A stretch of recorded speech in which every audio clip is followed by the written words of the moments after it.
नमस्तुभ्यं सर्वं खल्विदं ब्रह्म। आप सभी को ब्रह्म स्वरूप जानकर मेरा कोटि सहस्रार्थ हुआ। तो दोस्तों, आज मैं इस भूमिका के साथ एक विशेष चीज आप लोगों के देने के लिए आया हूँ। अभी तक आप लोगों ने जाना ब्रह्म ज्ञान, आत्मज्ञान, तत्व ज्ञान, मूल इसी पर मैंने अपना जो भी वीडियो इससे पूर्व था मैंने वह दिया। मैंने वह ज्ञान संसार को दिया, वह ज्ञान आपको दिया जिससे संसार अछूता है, जिसे संसार खोज रहा है परंतु मिला नहीं। अब मैं जो देने जा रहा हूं एक सामान्य बात, एक सामान्य विचार, एक संवाद, और उसको मैं एक अध्याय के रूप में, एक एपिसोड के रूप में मैं आप लोगों के सामने प्रस्तुत करूंगा। इसको अगर आप एक धारावाहिक का नाम दे दें तो इस धारावाहिक का नाम होगा गीता के गीत। तो मैं चलता हूं इस गीता के गीत की ओर और आपको ब्रह्म रूप में मैं इस गीत के लिए आमंत्रित करता हूं एक स्मार्ट भजन से। आजा तुझको पुकारे मेरे गीत रे, ओ मेरे मीत रे, ओ मेरे मितवा। गीता के गीत के लिए आप सभी ब्रह्म स्वरूप मीत का मैं अभिनंदन अभिवादन करता हूं। यदि आपको लगे जो मैं इसके दूसरे पहलू को दिखाने के लिए जा रहा हूं तो निश्चय ही संसार को बदलने का, व्यक्ति को बदलने का सामर्थ्य सिद्ध रखता है यह एक विचार। यदि एक विचार आपके दिल में, दिमाग में, हृदय में अगर बैठ जाए जो मैं आज देने जा रहा हूं, और इसी प्रकार का विचार जो मैं आज देने जा रहा हूं सत्य में, यदि यह सत्य लगे आपको और आपके हृदय तक पहुंचे और सबके हृदय तक पहुंचे, तो मैं दावा के साथ कर सकता हूं कि ज्यादा समय नहीं लगेगा इस सृष्टि को बदलने में, ज्यादा समय नहीं लगेगा इस ब्रह्मांड के नियम को बदलने में जो आज दिन तक घटित नहीं हुआ है। ब्रह्मा, विष्णु, महेश, ना जाने कितने जन संत आए परंतु इस सृष्टि के नियम को सभी ने स्वीकारा। तो दोस्तों चलिए मैं गीता के गीत का पहला गीत का श्लोक लेता हूं। कर्मण्येवाधिकारस्ते मा फलेषु कदाचन। ज्यादा इस श्लोक को संस्कृत बोल के मैं आपका समय बर्बाद नहीं करना चाहता हूं, क्योंकि मैं जानता हूं आपका समय बहुत कीमती है। आप सभी मनोरंजन को छोड़ के इस अर्थ युग में अपना कुछ समय कीमती निकाल के इसे अगर मुझे आप सुन रहे हैं तो मैं धन्य हूं, और वो ईश्वर भी धन्य है, और आप भी धन्य हैं, और ये धरती भी धन्य है, और ये आकाश भी धन्य है जो ऐसे पुण्यात्मा जो कि इस धर्म और अध्यात्म के लिए अपने समय को देता हो, उसके लिए सभी धन्य धन है और उनके सभी कृपा के पात्र है। कहा जाता है इंसान के लिए इशारा काफी होता है, और आप निश्चित ही इंसान हैं यह मैं भली भांति जानता हूं। तो लेता हूं एक सूत्र को, गीता के एक गीत को, कर्मण्येवाधिकारस्ते मा फलेषु कदाचन। इस श्लोक में श्री कृष्ण ने अर्जुन को कहा, हे पार्थ, कर्म करने पर तुम्हारा अधिकार है। जो अर्थ दिया गया है संतों के द्वारा, ऋषियों के द्वारा, हे पार्थ, कर्म करने पर तुम्हारा अधिकार है, कर्म के फल पर तुम्हारा अधिकार नहीं है। इसलिए तुम कर्म के फल का चिंतन मत करो। परंतु इसका यह एक पहलू है, मैं इसका दूसरा पहलू दिखाता हूं। कर्म पर भी अधिकार आपका है और फल पर भी अधिकार आपका है। तो क्या श्री कृष्ण झूठ बोल रहे हैं कि कर्म के फल पर आपका अधिकार नहीं है? नहीं, कृष्ण झूठ नहीं बोल रहे। कृष्ण के कहने का आशय है कि कर्म का फल पर तो तुम्हारा अधिकार है ही, क्योंकि कर्म तुमने किया है तो इसका फल भी तुम्ही को मिलेगा, इसमें कोई संदेह नहीं। कर्म यदि हमने किया इसका फल मुझे ही मिलेगा, हमें ही मिलेगा, दूसरे को मिल नहीं सकता। हमारे कर्म का फल, आपके कर्म का फल दूसरे को मिल नहीं सकता। ऐसी कथाओं से, रत्नाकर डाकू से लेके अनंत लोगों के कथाओं तक ये भरी पड़ी। हमारे कर्म का फल हमें ही मिलेगा, इसलिए हमारे कर्म पर, हमें हमारा कर्म पर भी अधिकार है और हमारे कर्म के फल पर भी हमारा अधिकार है। केवल हम यह नहीं जानते हैं कि कर्म का फल होगा क्या। केवल हम यह नहीं जानते हैं कि कर्म का फल होगा क्या। परंतु यदि हम नहीं जानते हैं तो क्या ज्ञानी जन नहीं जानते हैं? क्या श्री कृष्ण नहीं जानते हैं? या ऐसे जितने भी संत हुए वो नहीं जानते हैं? वो अवश्य जानते हैं। सामान्य बात के लिए तो एक सामान्य मनुष्य भी जानता है कि कर्म का फल मुझे क्या मिलेगा। एक चोर जानता है कि मैं चोरी करूंगा और अगर पकड़ा जाऊंगा तो दंड में मुझे जेल मिलेगा, कारावास मिलेगा। यहां सिद्ध होता है कि कर्म के फल पर भी मेरा अधिकार है। केवल हम जानते नहीं, लेकिन कुछ कर्मों में तो हम जानते हैं कि ये मेरा फल मिलेगा, लेकिन इस फल की चिंता किए बगैर श्री कृष्ण कहते हैं निष्काम कर्म करो, कर्म के साथ आसक्ति मत रखो, फल के बारे में चिंतन मत करो। क्यों? केवल इसलिए कहते हैं कि जो हम अपना समय फल के चिंतन पर लगाएंगे उससे हमें कुछ मिल नहीं सकता है। जैसे हम सोचे क्या फल मिलेगा, क्या फल मिलेगा, ये कर्म किया मैंने, क्या फल मिलेगा, तो इसका कोई भी, जबकि यह भी अकर्मण्य नहीं है। कृष्ण ने कहा तुम्हें अकर्मण्य भी नहीं होना है और फल की चिंता भी नहीं करनी। हम अब यदि अकर्मण्य हो जाए तो भी वह एक कर्म है अकर्मण्यता का। श्री कृष्ण ने कहा हे पार्थ, यदि मैं कुछ न करूं तो कुछ नहीं करना भी एक कर्म है। तो यदि हम इस कर्म के फल के बारे में चिंता करते हैं तो हमारा जो समय है वो ज्यादा से ज्यादा हमारा फल में चला जाता है समय, और उस फल का परिणाम हमें कुछ नहीं मिलता है जिस फल के बारे में हमने चिंतन किया। उसी फल को चिंतन करने के स्थान पर यदि हम अनवरत कर्म करते रहें तो स्वतः ही उस कर्म का फल मिलेगा। जैसे हम जानते हैं अच्छा करेंगे तो अच्छा फल मिलेगा, बुरा करेंगे तो बुरा फल मिलेगा। हत्या करेंगे तो उसके फल में क्या मिलेगा? जेल मिलेगा, हत्या ही मिलेगा। पढ़ाई लिखाई करेंगे, अच्छे कर्म करेंगे, समाज सेवा करेंगे तो उसके बदले में हमें अच्छा नौकरी मिल सकता है, समाज सेवा के बदले में हमें ख्याति प्राप्त हो सकता है, हम भगवान बन सकते हैं। आज समाज सेवा करके मदर टेरेसा बन गई पूरे विश्व की माता, एक सेवा के बल पर। एक ऐसी महिला जिसका कोई अस्तित्व नहीं था, पूरा इतिहास संसार जानता है।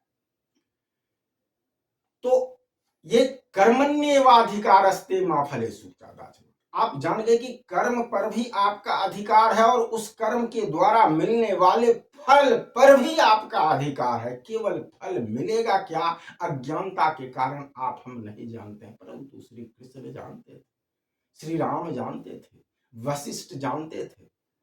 ऐसे जितने भी योगी हुए हैं वो जानते हैं कि हमारे इस कर्म का फल क्या मिलेगा। जैसे हम लोग एक सामान्य मनुष्य जानते हैं कि इस कर्म का फल हमें क्या मिलने वाला है। हर एक आतंकवादी, हर एक लुटेरा, हर एक भला आदमी जानता है कि इस भला का कर्म का क्या फल हमें मिलेगा, जानता है। जहां तक उसकी समझ, उसका ज्ञान है, उस कर्म के फल पर भी उसका अधिकार है। उसी का फल है, दूसरे का हो ही नहीं सकता। यानी फल तो मेरा ही है, फल पर अधिकार भी मेरा ही है, परंतु कैसा मिलेगा विशेष परिस्थिति में उसे हम नहीं जानते हैं। इसलिए पूरे संसार के, ब्रह्मांड के सृष्टि कालीन से लेके अभी तक जितने संत, विद्वान, चिंतक आए हैं उन्होंने एक स्वर में इसे स्वीकारा है कि कर्म का फल पर हमारा अधिकार नहीं है कि कैसा मिलेगा।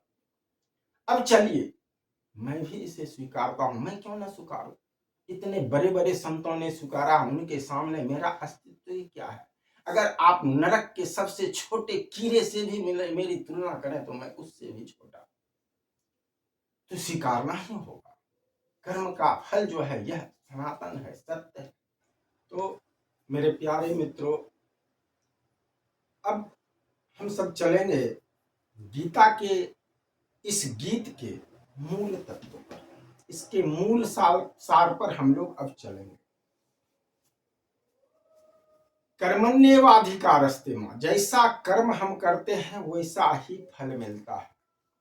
कोई शक नहीं, कोई संदेह नहीं इसमें, मुझे जरा सा निमी मात्र भी संदेह नहीं है मुझे।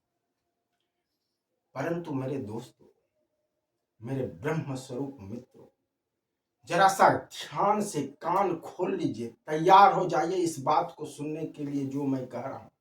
क्या आपकी बुद्धि आप कभी इस पराकाष्ठा तक पहुंची है? क्या आपकी भावनाएं कभी इस बात को छुई है? कभी यहां तक पहुंची है जो मैं अब कहने जा रहा हूं? इस सृष्टि में जब पहली बार यदि स्वीकार लिया मैंने, आपने, सबने, संसार के सभी विज्ञान ने स्वीकारा, प्रतिक्रिया के विपरीत तथा प्रतिकूल प्रतिक्रिया होती, हमारा कर्म के अनुरूप ही हमें हमारा फल मिलता है, कोई संदेह नहीं। मैं आपसे, आप भी ब्रह्म स्वरूप हैं, ब्रह्म से तो पूछ ही रहा हूं, आपसे भी मैं पूछ रहा हूं। आप मुझे उस प्रश्न का उत्तर दें, गीता के इस गीत कर्मण्येवाधिकारस्ते, इस गीत के लिए उस प्रश्न का उत्तर दें मुझे। इस सृष्टि में जो सर्वप्रथम जन्म लिए ब्रह्मा विष्णु महेश, आज मैं एक केवल शंकर की ही बात करता हूं। ऐसी कौन सी घटना, ऐसा कौन सा कर्म खराब हुआ शंकर का जो उसके अर्धांगिनी माता सती को अपने अग्नि के द्वारा मृत्यु प्राप्त करना पड़ा, वो भी अपने पिता के क्लेश के कारण, ऐसा कौन सा कर्म था भगवान शंकर जो संसार में जन्म लिए थे और वो आदि पुरुष हैं, ऐसा हमारा शास्त्र कहता है। तो उनके किस कर्म की सजा उन्हें मिली है? आदि शक्ति महामाया महामाता दुर्गा जो सती के रूप में जन्म ली, उसे किस कर्म का प्रभाव मिला जिसका पहला जन्म कहा जाता है, पहला जन्म आदि शक्ति का पहला जन्म सती के रूप में हुआ? किस कर्म के फल के कारण उसे आत्मदाह करना पड़ा? यदि आप कहें ये डार्विन के सिद्धांतवादी के सिद्धांत के तरह मनुष्य का जन्म होता इस संसार में, तो डार्विन का खानदान जन्म लिया होगा, बंदर से खानदान डार्विन का बना होगा, बंदर से, और उसको मानने वाले के खानदान बंदर से पैदा हुए होंगे। और शायद उन्हें ये इतिहास पता नहीं है कि डार्विन ने जब इस सिद्धांत को दिया था 40 वर्ष बाद ही उसके लैब से उसके चोरी को पकड़ा गया और बंदर और स्कल, आदमी के स्कल को जोड़ के जो उसने अपने इस सिद्धांत को सिद्ध किया था, उससे उसको मुक्त किया गया और उसके कारण जो लोग को उस देश में सजा दी गई थी उसको भी बरी किया गया, उसके इस सिद्धांत के देने के 40 वर्ष बाद भी। अगर कोई नहीं जानते हैं तो इसे, इसका इतिहास, इसका विज्ञान उल्टा के देखे। ये ठीक है, कुछ चीजों पर सिद्धांत, हमारा विकासवाद का सिद्धांत लागू होता है, हमारा चेतना भी विकसित होता, हमारी बुद्धि भी विकसित होती है, हमारे शरीर भी उस हिसाब से विकसित होते हैं। बिल्कुल मैं नहीं कहता हूं कि सिद्धांतवाद, विकासवाद का सिद्धांत गलत है, परंतु कोई मनुष्य किसी बंदर से मनुष्य बना है विकसित होके, यह सिद्धांत गलत है। हमारे यहां जो सिद्धांत दिया प्रकट होता है, प्रकट ऐसे बुम होता है। हमारे यहाँ इसीलिए विनती है, भय प्रकट कृपाला दीन दयाला कौशल्या हितकारी हर्षित महतारी मुनि मनहारी अद्भुत रूप निहारी, प्रकट हो। इसी तरह से हमारे यहाँ वो प्रकट हुए, ब्रह्मा विष्णु महेश प्रथम पुरुष के रूप में प्रकट हुए। ये मनु और शत्रुपा पृथ्वी पर के पुरुष हो सकते, वो भी प्रथम पुरुष नहीं हो सकते, क्योंकि इससे पहले जितनी घटनाएं हुई वो तो उसमें मनु शत्रुपा का कहीं नाम तक नहीं, कहीं उसका योगदान नहीं। भगवान शंकर को किस कर्म का, माता सती को किस कर्म का दंड मिला, इसे आपको बताना है, आपको सोचना है। और मेरे प्यारे ब्रह्म मित्रों, मेरा संकल्प 2009 में ही है कि मैं से ऐसे सृष्टि के नियम को बदलना चाहता हूं। मैं इस सृष्टि से दुख को समाप्त करना चाहता हूं। मैं यह नहीं कहता हूं कि मैं कर्म के सिद्धांत को इस सृष्टि से बदल सकता हूं या बदल दूंगा। ईश्वर को बाध्य होना होगा इसे बदलने के लिए, क्योंकि उस शंकर के, इस सती के, इस कांड को, इस घटना का उत्तर कहीं कुछ ऐसे अज्ञानी लोग हैं जो इस घटना को कुंभक ऋषि के राम कथा से जोड़ देते हैं और वो कहते हैं कि माता सती भगवान शंकर के साथ कुंभक ऋषि के आश्रम में राम कथा सुनने के लिए नहीं गए थे, इसीलिए इस सती के साथ यह घटना हुई। दोस्तों, यदि एक कथा सुनने मात्र से, यदि किसी भगवान के कथा सुनने मात्र से अगर किसी की जिंदगी गुजर सकती है इस तरह से, तो मैं वैसे भगवान के नाम पर थूकता हूं और वैसे भगवान पर थूकता। भगवान इतने निर्दयी, कठोर और अनाड़ी और अज्ञानी नहीं है जो हमारा सत्संग सुने ना सुने, और ना सुने तो मैं उसे दंड दे दूंगा, और सुनेगा तो उसे उसका उद्धार कर दूंगा। तो ऐसे अज्ञानी लोग हैं जो उस कथा को किसी न किसी कथा के माध्यम से जोड़ देते हैं और दिखा देते हैं कि ये उसका सत्य है, परंतु ऐसा नहीं। ये राम जो कृपालु हैं, जो दया निधान कहे जाते हैं, आज सूर्य को आप जल चढ़ाए न चढ़ाए, सूर्य आपको जीवन का प्रकाश देता है। आप जल को जल चढ़ाए न चढ़ाए, जल को कुछ समर्पण करें न करें, वायु को कुछ समर्पण करें न करें, वो आपको जीवन प्राण वायु देता है। तो जो ये वायु को जन्म देने वाला, जो अग्नि को जन्म देने वाला, जो जल को जन्म देने वाला, जो संसार के सभी महाभूतों और सभी तत्वों को जन्म देने वाले श्री राम और श्री शिव हैं, उनके कथा न सुनने के कारण वो आप पर कुपित हो जाएंगे। इसका विरोध दोस्तों श्री कृष्ण ने भी किया है। मैं पहला व्यक्ति संसार में विरोध करने वाला नहीं हूं। याद कीजिए कृष्ण के उस महान गाथा को जो इंद्र के विरोध में कार्य किया। कहा, कैसा इंद्र, ये धन हमें, भूख हमें पेट, हमारा प्यास हमारा भूख, ये गोवर्धन पर्वत हमारी गौओं का पेट इस गोवर्धन पर्वत के कारण से बनता है, और मैं इस गोवर्धन पर्वत का पूजा करूंगा। वहां के लोग तब तक इस अज्ञानता में थे कि इंद्र का अगर मैं पूजा न करूं तो इंद्र का प्रकोप हो जाएगा, और दिखाया गया इंद्र के प्रकोप को। मूसलाधार वृष्टि हुई और गोवर्धन पर्वत को अपने इस उंगली पर उठा के भगवान श्री कृष्ण ने सबका रक्षा किया। यह क्या है? किस बात की पुष्टि करता है यह? यही कि हम उसका पूजा नहीं करेंगे तो वो हमारे ऊपर प्रकोपित हो जाएगा, हमें दंड देगा। क्या वो राम उस इंद्र के तरह तुच्छ विचारधारा वाला है? पूरा संसार में यह जग जाहिर है कि इंद्र कितने तुच्छ विचारधारा के देवता है। मेरा इंद्र से कोई विरोध नहीं, कोई अरियारी दुश्मनी नहीं, कोई खेती नहीं है, आर नहीं है उसके सामने। मेरा यथार्थ यथार्थ है। उस इंद्र के विरोध में श्री कृष्ण ने आवाज उठाया। उस समय भी जिस समय श्री कृष्ण ने आवाज उठाया, उस समय भी कृष्ण के विरोधी सभी उस समय के साधु संत थे, वर्तमान कालीन। मैं कोई पहला व्यक्ति नहीं हूं, मैं आवाज उठा रहा हूं कि ऐसे राम नहीं हो सकते हैं जिसके कथा न सुनने के कारण सती को उस प्रकोप को का भागी बनना पड़ा। मेरे प्यारे दोस्तों, आज मैं भगवान शंकर के इस प्रसंग को, माता सती के प्रसंग, ऐसे कई घटना है भगवान शंकर और त्रिदेवों के जीवन में जो मैं प्रत्येक अध्याय पर एक एक को लेके आऊंगा, और आपके मस्तिष्क को झकझोरने पर मैं मजबूर करूंगा कि आपका मस्तिष्क आपको झकझोरेगा और सोचने पर विवश करेगा कि उस प्रथम पुरुष के क्या कर्म बुरे थे जिसके कारण उसे यह परिणाम भोगना पड़ा।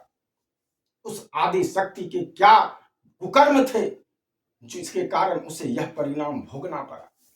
दोस्तों, आज कह देते हैं कि कलयुग है, लोग ऐसा है, लोग ऐसा है, लोग वैसा है, लोग वैसा है, ये गलत करता है, ये गलत करता है, मोबाइल बर्बाद कर दिया बच्चे को, टीवी बर्बाद कर दिया बच्चे को। परंतु दोस्तों, ये सब बातें भी हो सकती है 10% या 5%, 10% से नीचे सत्य हो सकती है, परंतु 90% सत्य क्या है दोस्तों? कि हमारी मनोवृत्ति हमें बर्बाद करती है, हमारी सूझबूझ, हमारा अविवेक हमें बर्बाद करता है। न कि कोई मोबाइल, कोई उपकरण किसी को बता। अभी भी मैंने कहा, सकल पदार्थ यही जग माही, कर्महीन नर पावत न। इस मोबाइल में अमृत भी है, इस मोबाइल में विष भी है। हम लेते क्या है दोस्तों, ये हमारे मनोवृत्ति और हमारे कर्म पर निर्भर करता है। जैसा हम इस उपकरण से उपयोग लेते हैं, वैसा ही हमारे जीवन में वह फल प्रदान करता है। तो दोस्तों, आज हम कलयुग में हैं, इसलिए खराब नहीं है। जब कलयुग में ऐसा होगा, सभी ग्रंथों में लिखा गया, सभी शास्त्रों में लिखा, सभी भविष्य वक्ताओं ने कहा कि ऐसा ही होगा। तो जब ऐसा ही होगा, तो आज के लोगों को, आज के युवा पीढ़ियों को दोष देने वाला कौन होता है? जब लिखा ही गया ऐसा होगा, तो कौन है दोष देने वाला? क्यों दोष देता है वो? इसीलिए इस पर मैंने एक और वीडियो में कहा था, जब गोस्वामी तुलसीदास लिखते हैं, इस सृष्टि का प्रकटीकरण ही, इस सृष्टि का जन्म ही भगवान शंकर और माता पार्वती के संवाद विवाद में हुआ है। इस सृष्टि में, इस ब्रह्मांड में, इस पृथ्वी पर वो संत समझाने क्यों आते हैं मनुष्य को कि तुम लोग शांति से रहो, प्रेम से रहो? क्यों ऐसा समझाने आते हैं? उसे जानने वाले को, ईश्वर को समझाना चाहिए, उस शंकर पार्वती को, कि आपके विवाद में सृष्टि का निर्माण हुआ है, आप केवल और केवल संवाद में सृष्टि का निर्माण करें। दोस्तों, मैंने एक संत से पूछा, ठीक है कलयुग में हम लोग ऐसे ही संत होते हैं, मेरे जैसे कुकर्मी और अज्ञानी संत ही होते हैं इस कलयुग में, परंतु बाबा मेरी एक जिज्ञासा को पूर्ण करें आप। सतयुग में तो सब सही होगा, सत्य ही बोलता होगा। बाबा ने कहा, हाँ सत्य ही बोलता होगा, कोई झूठ का सहारा नहीं लेता था, कोई अपराध नहीं था। मैंने कहा, बाबा जब सब सत्य पर ही थे, तो सतयुग का पतन कैसे हो गया? सतयुग का पतन होके त्रेता कैसे हुआ? और त्रेता में राम राज था, सभी अच्छे हो गए थे, राम ने धर्म की स्थापना कर ही दिया था, तो पुनः उसका पतन होके द्वापर कैसे हो गया? क्या इसका उत्तर आपके पास है? क्या आप इसका उत्तर जानना चाहते हैं? आप बने रहिए हमारे अगले अध्याय पर, मैं इसका भी उत्तर दूंगा, इसका भी सॉल्यूशन दूंगा। और दोस्तों, मैंने इसी त्रिदेवों के दुख को देखकर मैंने ये संकल्प लिया, जितने दुख त्रिदेवों के जीवन में है, किसी मनुष्य के जीवन में ऐसा घटित नहीं हुआ। और अगर कोई इस वीडियो को देख के सोचे ईश्वर की लीला है, तो लीला पर भी मैं एक वीडियो बनाऊंगा आगे। तब तक आप लीला न सोचें, इसको क्या है लीला और क्यों होता है, ये भी मैं आपको बताऊंगा लीला पर, जो आज दिन तक अछूता है संसार के सामने। आज संसार के इतने कष्ट, इतने पीड़ाएं, सभी संतों ने एक स्वर में स्वीकारा है कि ये संसार दुखालय है, जबकि ये संसार सुखालय है। और दुखालय क्यों है? क्यों ऐसा है? ऐसा क्या होता है जो संसार में सभी को दुख मिलता है? अगर यही है, ऐसा ही है, तो इस सृष्टि के नियम को बदलने के लिए ईश्वर को बाध्य होना होगा। और ईश्वर तब बाध्य होंगे दोस्तों, जब मेरे जैसे आप भी सोचेंगे कि शंकर को दुख क्यों हुआ, ना कि अपने दुख को लेके देवताओं के आगे गिर गए, भगवान। अगर आप भक्त हैं, भक्ति चाहते हैं, धर्म चाहते हैं, तो संसार में से उस दुख को, इस पहेली को सुलझाइए कि जो त्रिदेव जिसके सामने हम दुख लेके, रोना लेके जाते हैं, उसका दुख क्या है? क्या मेरा दुख उससे अधिक है या कम है? इस पर दोस्तों मेरा जीवन का सबसे अधिक प्रिय स्मार्ट भजन है। एक लाइन में चाहूंगा उसको सुनाऊं। जब मैंने दुख की पीड़ा को सहा और उससे व्यथित हुआ, तो मेरे आंखों के सामने भगवान शंकर और त्रिदेवों का दुख हुआ, प्रकट हुआ। संसार का तो छोड़िए, उसका तो प्रकट हुआ ही, त्रिदेवों का दुख प्रकट हुआ कि इसके साथ ऐसा दुख है। और दोस्तों, तब मुझे वो स्मार्ट भजन याद आया, दुनिया में कितना गम है, मेरा गम कितना कम है, औरों का गम देखा तो मैं अपना गम भूल गया। दोस्तों, जब मैंने त्रिदेवों का गम देखा, उनका दुख देखा, तो मेरा गम नहीं रह गया। मैंने उसी दिन संकल्प लिया कि संसार से इस नियम को बदल के रहूंगा, चाहे इसके लिए मुझे जो भी करना पड़े। और उसमें आपका सहयोग तो अवश्य ही चाहिए मेरे दोस्त, अवश्य आपका सहयोग चाहिए। आप जानते होंगे, ऐसा मैंने सिद्धांत दिया है, पावर ऑफ थॉट का सिद्धांत मैंने बताया है कि कृष्ण का जन्म इस सिद्धांत के द्वारा, संसार के सबसे निचले नियम पावर ऑफ थॉट के सिद्धांत के द्वारा श्री कृष्ण का जन्म कराया गया। मेरे दोस्तों, अगर आप चाहते हैं आपके इष्ट भगवान शंकर, अगर आप चाहते हैं आपके इष्ट माता सती का प्रत्येक कल्प में जो ऐसा दुर्दशा होता है, प्रत्येक कल्प में, वो यदि ना हो, आप इस पर सोचें। और मेरी कामना जो है दिव्य युग का, जहां कोई दुख नहीं होगा, ना कोई पीड़ा होगा, ना गरीबी होगी, इसलिए मैंने नारा दिया, ना होगी गरीबी बीमारी, अलौकिक होंगे नर व नारी, प्रेम लीला ही जग में होगा, ना होगी तो कोई तैयारी। दोस्तों, यदि ऐसा संसार, ऐसा सुखमय संसार, यदि ऐसा सुखमय सृष्टि आप चाहते हैं, जहां लीला हो तो सुख का ही लीला हो। दुख को कोई कहेगा कि अगर संसार में दुख ना हो, सुख का कीमत जानने का पता नहीं चलता है। मैं कहता हूं, क्या आवश्यकता है किसी की कीमत जानने का? सुख भोगो, कीमत जानने की आवश्यकता की है क्या है दोस्तों? दोस्तों, यदि आप चाहते हैं कि यह संसार सुखी हो जाए, गरीबी ना हो, बीमारी ना हो, पीड़ा ना हो, कष्ट ना हो, आनंद ही आनंद हो, सुख ही सुख हो, प्रेम ही प्रेम हो, तो जितना ज्यादा आप लोग इन बातों को सोचेंगे, अपने विचारों में चलाएंगे, सृष्टि उसको घटित करने पर बाध्य होगा। मेरे दोस्तों, मैं इसका आपको दावा देता हूं। और तब तक आप इस सृष्टि से, अपने ईश्वर से, अपने देव से, इष्ट से ये प्रार्थना करें कि ऐसी ही सृष्टि हो। और बहुत ही कम समय में मेरे दोस्तों, मैं दावा कर सकता हूं कि इस ब्रह्मांड को अपना नियम बदलने के लिए बाध्य होना होगा। और इसका प्रमाण शास्त्र में है, जिस शास्त्र में कहा गया है, प्रबल प्रेम के पाले पर के प्रभु को नियम बदलते देखा, खुद का मान भले चल जाए, भक्त का मान न टलते देखा। तो दोस्तों, यदि आप भक्त हैं, यदि आपके भगवान के प्रति आपके अंदर में स्नेह है, प्रेम है, पीड़ा है उनके दुख के प्रति, तो आप ऐसा सोचें। और आपकी इस भक्ति के कारण ईश्वर को, इस ब्रह्मांड के कटु शाश्वत नियम को भी बदलना होगा। ये मेरा विश्वास और दावा है। आगे दूसरे अध्याय में। ओम हरि।